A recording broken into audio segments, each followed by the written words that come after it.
Yes. Mr. Jobs, you're a bright and influential man.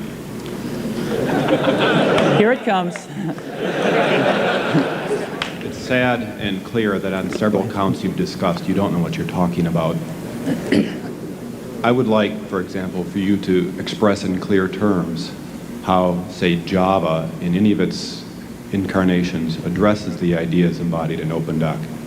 And when you're finished with that, perhaps you could tell us what you personally have been doing for the last 7 years.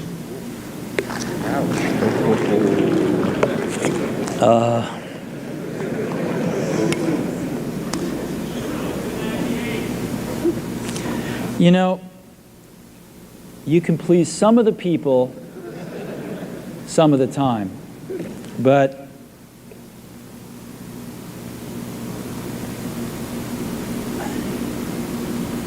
one of the hardest things when you're trying to affect change is that people like this gentleman are right in some areas. I'm sure that there are some things OpenDoc does, probably even more that I'm not familiar with, that nothing else out there does. And I'm sure that you can make some demos, maybe a small commercial app that demonstrates those things. The hardest thing is, how does that fit in to a cohesive, larger vision that's going to allow you to sell $8 billion, $10 billion of product a year? And one of the things I've always found is that you've got to start with the customer experience and work backwards to the technology.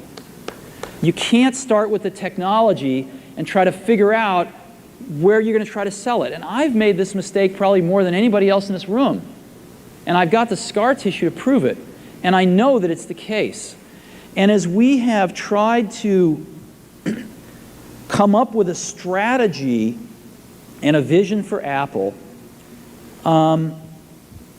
it started with what incredible benefits can we give to the customer? Where can we take the customer?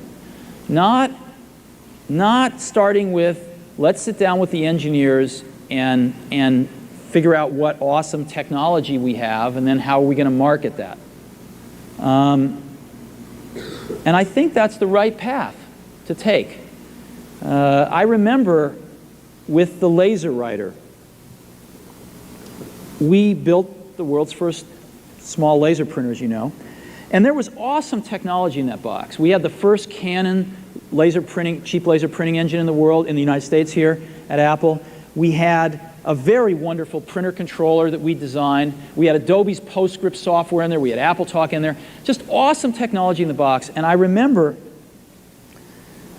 seeing the first printout come out of it, and just picking it up and looking at it and thinking, you know, we can sell this. Because you don't have to know anything about what's in that box. All we have to do is hold this up and go, do you want this? And if you can remember back to 1984, before laser printers, it was pretty startling to see that. People went, whoa, yes. And that's where Apple's got to get back to. And, you know, I'm sorry that OpenDoc's a casualty along the way, and I readily admit there are many things in life that I don't have the faintest idea what I'm talking about. So I apologize for that too. But there's a whole lot of people working super, super hard right now at Apple. You know, Avi, John, Garino, Fred. I mean, the whole team is working, burning the midnight oil, trying to, and people, you know, hundreds of people below them, to execute on some of these things, and they're doing their best. And I think that what we need to do, and some mistakes will be made, by the way. Some mistakes will be made along the way. That's good, because at least some decisions are being made along the way. And we'll find the mistakes, we'll fix them.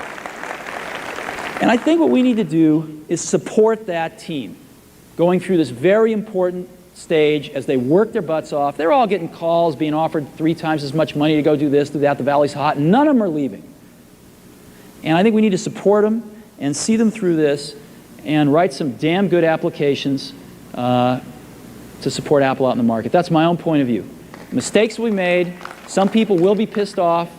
Some people will not know what they're talking about. But I think it is so much better than where things were not very long ago. And I think we're going to get there.